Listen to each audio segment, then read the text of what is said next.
नमस्कार दोस्तों, मैं जर्नलिस्ट रोहित शर्मा। आप सबका अभिनंदन, स्वागत। दुनिया के राजनीति के नंबर 1 प्रखंड विद्वान चाणक्य ने अपनी पुस्तक में लिखा है कि इंसान को सीधा साधा और ईमानदार नहीं होना चाहिए।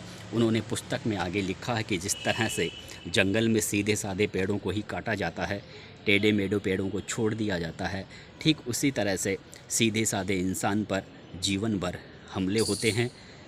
सीधे साधे इंसान के प्रोफेशन पर भी हमले होते हैं, और ये हमले पराये नहीं बल्कि आपके अपने लोग कर सकते हैं, आपके दोस्त कर सकते हैं, आपके परिजन कर सकते हैं, आपके रिश्तेदार कर सकते हैं, और जिस पर आप सबसे ज़्यादा भरोसा करते हैं वे भी आप पर हमला कर सकते हैं। तो उन्होंने बहुत ही बखूबी से आज से सैकड़ों साल पहले उन्होंने अपने जीवन में जो महसूस किया उन घटनाओं का जिक्र करते हुए उन्होंने कई बहुत ही शानदार किताबें लिखी, और उनकी लिखी हुई किताबों में एक एक तथ्य आज बिल्कुल सत्य साबित हो रहा है। चाणक्य के इस बयान का संदर्भ मैंने सचिन पायलट के संदर्भ में किया है। दोस्तों, सचिन पायलट राजस्थान की राजनीति में आजकल काफ़ी चर्चा का विषय बने हुए हैं।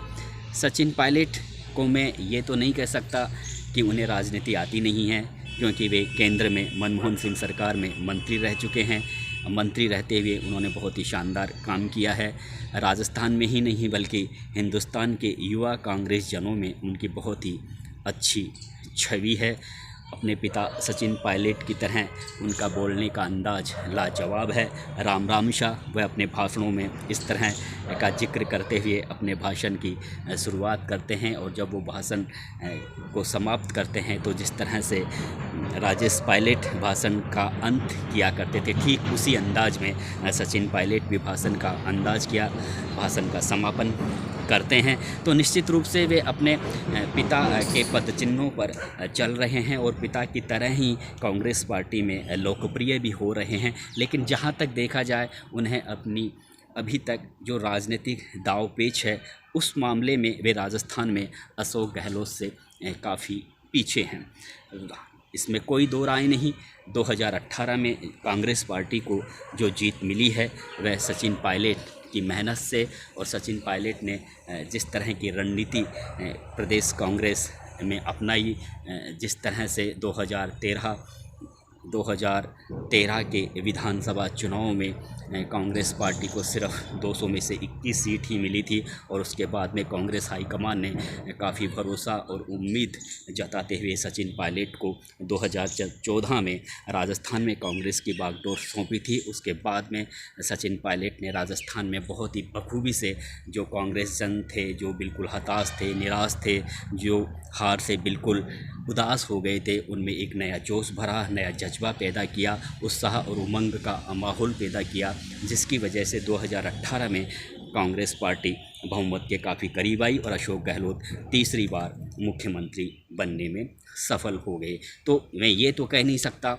कि राजनीति के पिच पर सचिन पायलट बिल्कुल अनाड़ी हैं, लेकिन राजस्थान में अशोक गहलोत की तुलना में उन्हें दाव पेच बिल्कुल भी बहुत कम आते हैं, और वे एक तरीके से अशोक गहलोत के सामने, उनकी रणनीति के सामने, उनके दाव पेचों के सामने सचिन पायलट कहीं भी नहीं टिकते। इसलिए वे बार बार अशोक गहलोत से मात खा रहे हैं।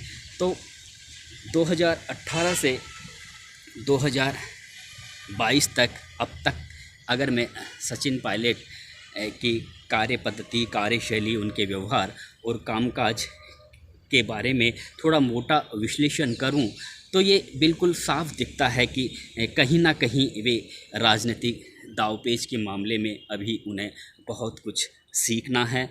राजनीतिक के इस सह और मात के खेल में वे कई बार गच्चा खा चुके हैं, कई बार गहलोत से मात भी खा चुके हैं, और कई बार अपने उन्हीं लोगों से उन्हें थोड़ा नीचा भी देखना पड़ा है, जो कभी उनके जिगरी दोस्त हुआ करते थे, जो कभी उनके कंधों पर हाथ रखा कहा करते थे कि हम आपके साथ हैं। कहने का मतलब सचिन पायलट राजस्थान में कौन अपना है, कौन पराया है, ये थोड़ा जानने में उनकी थोड़ी गलती हुई है, चूक हुई है। हालांकि राजनीति में स्थायी रूप से ना तो कोई दोस्त होता है और ना ही कोई दुश्मन होता है। समय के हिसाब से हर छोटा बड़ा राजनेता अपने राजनीतिक भविष्य को चमकाने के लिए निर्णय लेता रहता है, पाला बदलता रहता है। लेकिन यहाँ पर सचिन पायलट 2018 से ही वे अशोक गहलोत के आगे उनकी रणनीति को ना तो वे समझ पाए और ना ही उनके पास में ऐसी कुछ चालें थी जिसके मार्फत वे अशोक गहलोत को मात दे पाते। 2018 में जब विधानसभा चुनाव होने जा रहे थे उस समय भी अशोक गहलोत अपने समर्थक लोगों को टिकट दिलवाने में काफ़ी सफल रहे। अशोक गहलोत ये जानते थे कि अगर उनके समर्थक नेता ज़्यादा चुनकर आएंगे तो उनकी मुख्यमंत्री बनने की राहें काफ़ी आसान हो जाएगी। उस समय भी सचिन पायलट ने भी अपने समर्थकों को टिकट दिलाने में वे भी काफ़ी कामयाब हुए थे। लेकिन जितने उनमें से कई समर्थक ऐसे थे जो चुनाव हार गए और कई जगहों पर जब अशोक गहलोत के समर्थक नेताओं को टिकट नहीं मिला तो जो अशोक गहलोत के जो दमदार समर्थक नेता थे, चाहे वह बाबूलाल नागर हो, संयम लोढ़ा हो, लक्ष्मण मीणा हो, महादेव सिंह खंडेला हो, आलोक बेनीवाल हो, उन्होंने निर्दलीय रूप से पार्टी से बगावत करके चुनाव लड़ा। अब वे निर्दलीय और बगावत उन्होंने पार्टी से क्यों की, तो ये निश्चित था कि वे किसी बड़े नेता का उन पर हाथ था और किसी बड़े नेता के कहने पर ही उन्होंने निर्दलीय चुनाव लड़ा और वे चुनाव जीते। और चुनाव जीतने के बाद जिस तरह से उन्होंने अशोक गहलोत का समर्थन किया, उसके बाद में अशोक गहलोत ने भी पार्टी हाईकमान के सामने खड़ा होकर ये बताने का प्रयास किया कि देखो आप इन लोगों को टिकट नहीं दे रहे थे, लेकिन ये लोग अब ये लोग चुनाव जीत भी गए हैं और अब वे पार्टी का समर्थन कर रहे हैं और इन्हीं की बदौलत राजस्थान में सरकार है।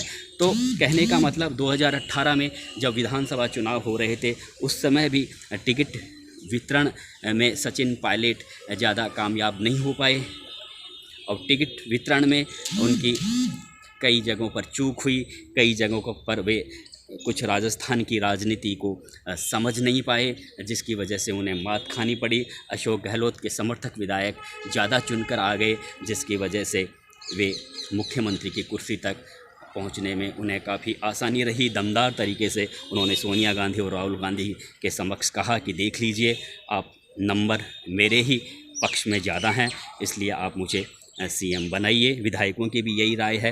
तो इस तरह से उन्होंने उस समय मुख्यमंत्री की कुर्सी हासिल करी। हालांकि बाद में सचिन पायलट को डिप्टी सीएम भी बनाया गया, प्रदेश कांग्रेस का अध्यक्ष भी।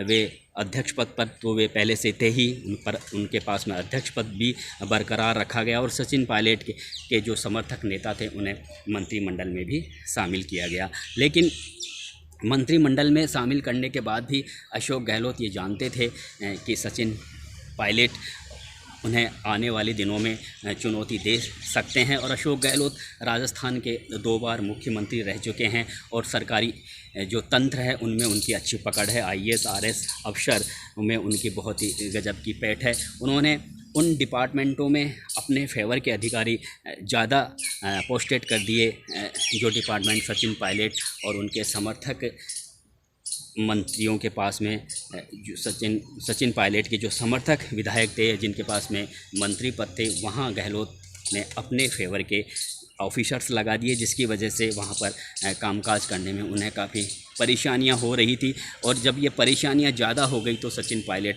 काफ़ी विचलित हो गए और उन्होंने एक तरीके से 2020 में जिस तरह से मानेसर में उन्होंने अपने समर्थक विधायकों के साथ डेरा डाला और कांग्रेस पार्टी की अपनी ही सरकार के खिलाफ उन्होंने संघर्ष का बिगुल बजाया, तो यहाँ भी सचिन पायलट कुछ जल्दीबाजी ज़्यादा कर गए।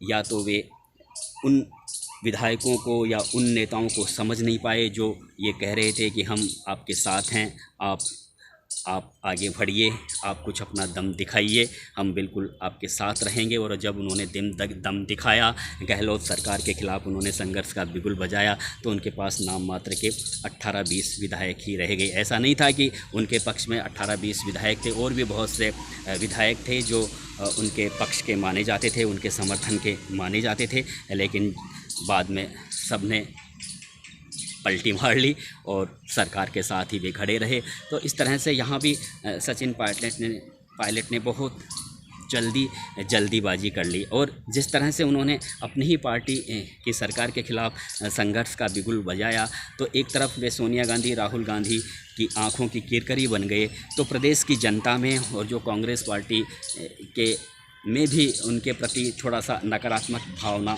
पैदा हुई, क्योंकि आप अपनी ही पार्टी के खिलाफ इस तरह से संघर्ष का बिगुल बुझाओगे, वो भी सिर्फ 18-20 विधायकों को लेकर, तो फिर आपकी छवि को नुकसान ज़रूर पहुंचेगा। क्योंकि अगर आपके पास में नंबर गेम होते तो आप उस समय भी बड़ा खेल खेल सकते थे, लेकिन आपके पास नंबर गेम है नहीं। आप सिर्फ राहुल गांधी की दोस्ती के आधार पर ही मुख्यमंत्री बनने की सोच रहे थे, मुख्यमंत्री की कुर्सी पर बैठना चाह रहे थे, तो ये कैसे संभव है। सरकार में नंबर गेम काफ़ी मायना रखते हैं और विधायक ही नेता का चयन करते हैं। हालांकि प्रदेश की जनता ये ज़रूर चाहती थी कि सचिन पायलट सीएम बने, लेकिन विधायकों का चयन पार्टी के विधायक ही करते हैं। गुर्जर समाज में भी इस बात को लेकर काफ़ी नाराज़गी थी कि सचिन पायलट को मुख्यमंत्री नहीं बनाया गया। तो लेकिन सचिन पायलट अभी काफ़ी युवा हैं, 40 साल के थे, उनका लंबा चौड़ा पॉलिटिकल करियर अभी काफ़ी शेष बचा है। वे थोड़ा अगर यहाँ पर इंतज़ार करते, क्योंकि उनके पास ऑलरेडी प्रदेश कांग्रेस के अध्यक्ष का पद उनके पास में था, वे खुद डिप्टी सीएम पद पर बने हुए थे, तो इस तरह से उन्हें इतनी जल्दीबाजी उस समय भी नहीं करनी चाहिए थी। लेकिन पता नहीं क्यों किसके इशारे पर उन्होंने ये सारा प्रपंच रचा, ये सारी उन्होंने रणनीति बनाई और उसको अंजाम तक पहुंचाने की कोशिश भी की, लेकिन वे सफल नहीं हुए और आखिर में उन्हें ही सरेंडर होना पड़ा, उन्हें ही समझौता करना पड़ा, जिसकी बदौलत उनके पास से प्रदेश कांग्रेस अध्यक्ष का पद भी उनसे छीन लिया गया और डिप्टी सीएम पद भी छीन लिया गया। हालांकि उनके समर्थक जो नेता थे, जिनके पास में ऑलरेडी पहले मंत्री पद थे, उन्हें ज़रूर मंत्री पद पर बिठाया गया। लेकिन यहाँ भी एक तरीके से सचिन पायलट ने एक तरफ जहाँ अशोक गहलोत से मात खा ली, तो दूसरी तरफ पार्टी में उनकी छवि पर भी थोड़ा विपरीत असर पड़ा। तो ये जो सारी चीज़ें हुई हैं 2018 से 2020 तक, तो सचिन पायलट कहीं ना कहीं राजनीति के दाव पेच में अभी वे उन्हें सीखना बहुत बाकी है, क्योंकि राजनीति एक ऐसा सेक्टर है जहाँ पर आपको छल कपट प्रपंच और विरोधियों को किस तरह से पस्त किया जाता है, किस तरह से जो आपसे रूठे हुए हैं उन्हें मनाया जाता है, ये सारी कलाएं आपको आनी चाहिए। और अशोक गहलोत इन सभी विधाओं में, इन सभी कलाओं में वे काफ़ी माहिर हैं। आप सबको पता है कि किस तरह से अशोक गहलोत ने बड़े बड़े जो कांग्रेस पार्टी के घराने हैं उन्हें बैकफुट पर किया, उन्हें एक तरीके से चित्त किया और किस तरह से वे आगे अपने पॉलिटिकल करियर को चमकाते रहे। 3 बार केंद्र में मंत्री रहे, तीसरी बार वे राजस्थान में मुख्यमंत्री पद पर हैं। कांग्रेस पार्टी में भी, संगठन में भी वे बड़े पदों पर रहे और एक तरीके से सोनिया गांधी के काफ़ी नज़दीकी और भरोसेमंद नेता रहे। राजीव गांधी के भी वे काफ़ी भरोसेमंद और नेता माने जाते थे, संजय गांधी के भी वे काफ़ी भरोसेमंद नेता माने जाते थे। तो उन्हें हर तरह की विधाएं आती हैं, हर तरह की कलाएं आती हैं, किस तरह से समय देकर, माहौल देखकर वे अपना राजनीतिक गेम खेलते हैं। तो ये सारी चीज़ें सचिन पायलट में अभी पूरी तरह से वे इस मामले में परिपक्व नहीं हुए हैं। यही वजह है कि वे लगातार मात खा रहे हैं। अब जिस तरह से वे ये चाहते हैं कि राहुल गांधी की दोस्ती के आधार पर उन्हें मुख्यमंत्री की कुर्सी मिल जाए, और तो ये बहुत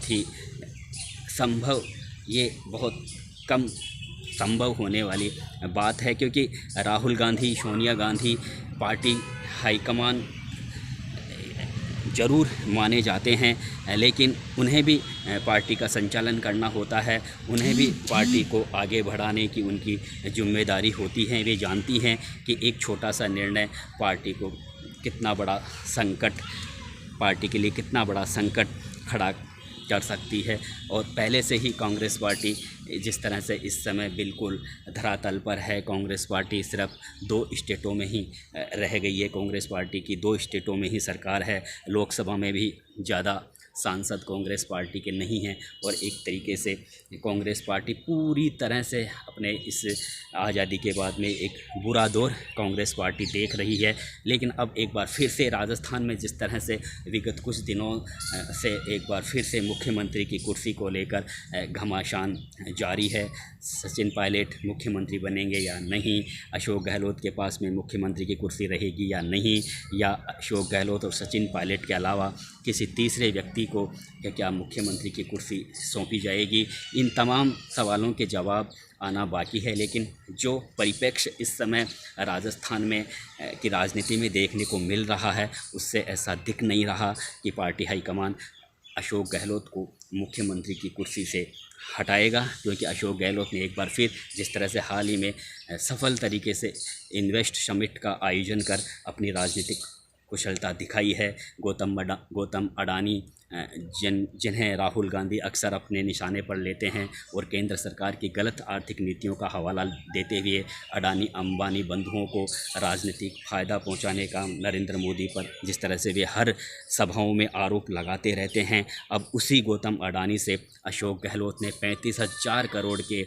इन्वेस्ट करवा कर एक बार फिर से राजनीतिक उन्होंने अपनी कुशलता दिखाई है। और सोनिया गांधी भले ही इस समय अशोक गहलोत से नाराज़ चल रही हो, लेकिन जिस तरह से अडानी जैसे उद्योगपति को अशोक गहलोत ने एक बार फिर से अपना बनाया है, वह कांग्रेस पार्टी के लिए भी अच्छा माना जा सकता है। क्योंकि अडानी जिन्हें नरेंद्र मोदी का काफ़ी नज़दीकी माना जाता है, अब वही उद्योगपति जिस तरह से राजस्थान में आगे बढ़कर, राजस्थान में कांग्रेस पार्टी की सरकार है, राजस्थान में आगे बढ़कर भारी मात्रा में पैसों का इन्वेस्ट कर रहा है, तो निश्चित रूप से सोनिया गांधी ये कभी नहीं चाहेगी कि गहलोत को सीएम की कुर्सी से हटाया जाए। क्योंकि इस इन्वेस्ट समिट से हज़ारों करोड़ों रुपयों का इन्वेस्ट राजस्थान में होने वाला है। राजस्थान में एक अलग सा औद्योगिक माहौल बनकर तैयार होगा। अगले साल विधानसभा चुनाव होने वाले हैं, 2024 में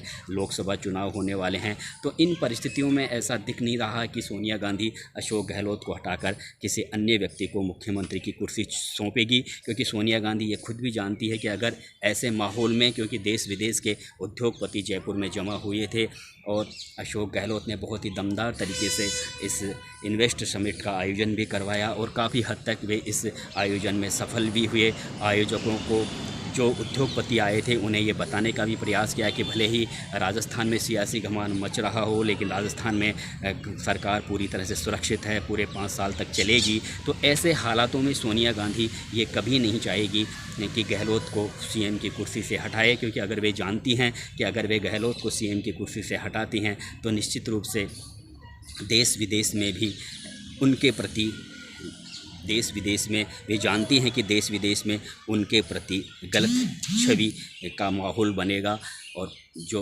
पार्टी के लिए काफ़ी नुकसानदायक साबित हो सकता है। तो ये जो मैं तमाम तरह की बातें मैंने इस वीडियो में बताई है, मैं यही कह रहा हूँ कि गहलोत राजनीति के बहुत ही माहिर और कुशल खिलाड़ी हैं, राजनीति के तमाम दांव पे जानते हैं। जिस तरह से राहुल गांधी गौतम अडानी को निशाने पर लेते थे हर भाषण में, उन्हीं गौतम अडानी को उन्होंने इन्वेस्ट समिट में बुलाया और बहुत बड़ा सम्मान किया उनका। और गौतम अडानी ने भी अशोक गहलोत की खूब तारीफ़ की, उनके कामकाज की तारीफ़ की, दोनों ने एक दूसरे की तारीफ़ की। तो ये कह सकते हैं कि अशोक गहलोत ने ये इन्वेस्ट समिट का आयोजन करवा कर एक बार फिर से सचिन पायलट को यहाँ पर करारी राजनीतिक मात दी है। और ऐसा दिख नहीं रहा कि अशोक गहलोत को सोनिया गांधी मुख्यमंत्री के पद से हटाने का साहस करेगी। तो आप समझ सकते हैं कि सचिन पायलट एक तरीके से राजनीति के इस पिच पर गहलोत की तुलना में अभी उन्हें बहुत कुछ सीखना बाकी है। क्योंकि गहलोत को लोग ऐसे ही जादूगर नहीं कहते। हालांकि सचिन पायलट काफ़ी लोकप्रिय चेहरा हैं, उनका भविष्य काफ़ी उज्जवल दिख रहा है। साफ़ सुथरी छवि के हैं, काफ़ी ऊर्जावान नेता हैं, लेकिन उन्हें अभी राजनीति के दाव पेच सीखना भी उन्हें बहुत ज़रूरी है, क्योंकि बिना राजनीति के दाव पेच सीखे वे अपने पॉलिटिकल कैरियर को ठीक तरह से गति नहीं दे सकते, अपनी महत्वाकांक्षाओं को वो ठीक तरह से हासिल नहीं कर सकते। राजनीति का कुशल खिलाड़ी वही माना जाता है जो राजनीति के तमाम दाव पेच जाने। नमस्कार दोस्तों।